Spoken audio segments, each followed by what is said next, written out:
Okay, welcome to my series on how to sell your home in 2019.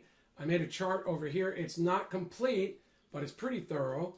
And today we're going to be working to the right side, or in this video, I'm going to do multiple videos today. But let me just say why we're starting to the right. I'm going to be agnostic. First of all, I'm an attorney and real estate broker. As a broker, I've sold over 200 homes. As an attorney in my transaction management program, I've helped hundreds of more people purchase homes. Sometimes they're just working with the listing agent on their own, sometimes FSBOs. So I have a lot of experience.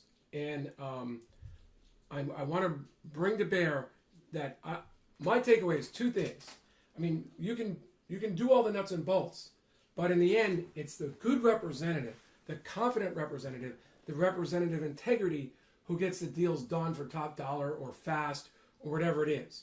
So I believe and I ran into this mistake. I was a home seller once before as a realtor, and I had been an attorney 10 years prior, and I'd done a lot of real estate law working with these contracts.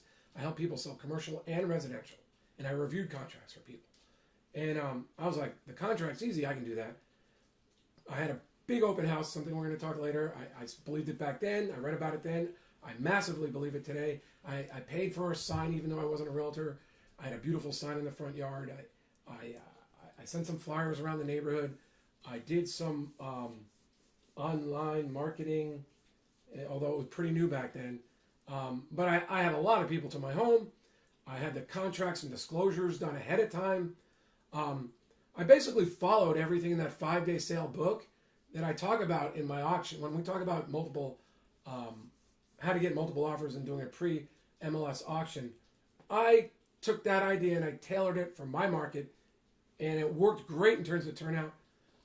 People were friendly. It was wonderful, but I couldn't get them to pull the trigger. And I think part of it is that I didn't create enough confidence in them as buyers. Maybe because as a lawyer, they were scared of me, but I know in my case, I should have gotten them a realtor. Why? Because after I got a realtor, someone who I had a number on there, I said, I'll do it with you, but you never returned the contract. It was $40,000 less than she eventually offered when the home was in a multiple offer situation with the realtor. So there's no doubt confidence earns money for sellers particularly. If you're looking to do a multiple offer situation, because that's really one of the best ways to try to sell your home for top dollars is set it up for multiple offers. The way you convey how the process is going to work to the buyers and their agents can make a massive difference in whether they hang in there, or when you go to final and best, they all walk away, or you jacked up the wrong person, the other people walked away, and then that person can't perform. I get calls like that all the time as a lawyer. They're trying to get out of the listing contracts because they lost all confidence in their realtor because they blew the multiple offer negotiations. So my point is envision the end, how it looks, the price, the contract. Make a sample contract. This is what you'd like. So one, you could pass it out. Maybe you leave the price out, but the other terms are in there. And two, you can compare and contrast it with the offers you actually get, so you don't have to rush or panic. You know what you're doing at the time. So you want to know who your escrow and title people are. You want to ask from escrow if they have any advice, how they like to work with you. With title, you can, a lot of people don't know this, but there's two types of policies I think most residential home sellers will consider. There's ALTA and CLTA. I'm going to do a video explaining why one is, the American Land Title one is, I think, better than the CLTA. But I have a video on that. You can also sometimes get a bare bones price, and you can also sometimes negotiate some of the fees, so you can save money on title. Escrow has all sorts of different prices. You can probably save money on escrow. But I would recommend in that case working with escrow and title at the same time. There's other reasons. Like if I'm a buyer, I like to see my money getting wired into a big publicly traded company. I don't know why. I just feel comfortable with that. Although there are some tremendous independent escrow places, and I've used them. I'm not trying to put them down. I'm just saying if I didn't know, if I was new to the market or I'm not a professional and I wouldn't know which escrows to go to, I would pick an escrow attached to a big title company. I'm sorry. I feel really bad about the independent escrow people because I like them. Now, I don't think a lot of people know, but if you read your contract, you'll know you're really selling your home as is. But you shouldn't be offended by buyers. They're going to ask for money. They're going to ask for in some, especially in multiple offer situations, when you jack the buyers, a lot of them think they're going to make it back during the inspection process. So you can short circuit that whole thing by having your home pre-inspected, having the repairs done, disclosing the ones that you haven't. Now their inspector is going to come back with something else, like the grading on the side of your house should have been away from the house instead of in, and things like that. But hopefully your inspector picked it up, you fixed some of it, and you say, look, we're serious about the process. We want these offers to be serious.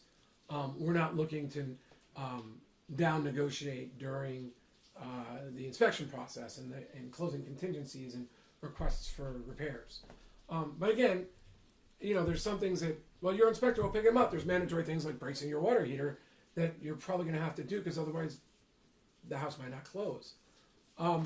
So the point of this video is get everything set up ahead of time. Know what you're doing ahead of time. And that's what this video series is going to help you do.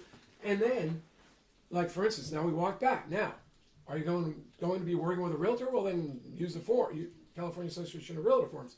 If you're not going to be working with a realtor at all, you need to become familiar with the alternative forms. Now, I scripted. I don't usually script things, but I started a scripted video on that, and it was taking a long time.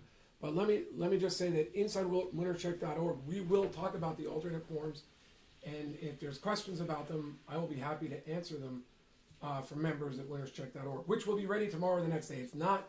I've got the content in there. I just don't have the front page working yet. So after you've thought about all that, I think your next step is, well, no. Before you go on the market, you have to decide whether you're going to work with a FSBO. But you can do a lot of other things before that in preparation. So you visioned the end. Now let's work our way back. I start at the top here, as most people would, with pricing your home.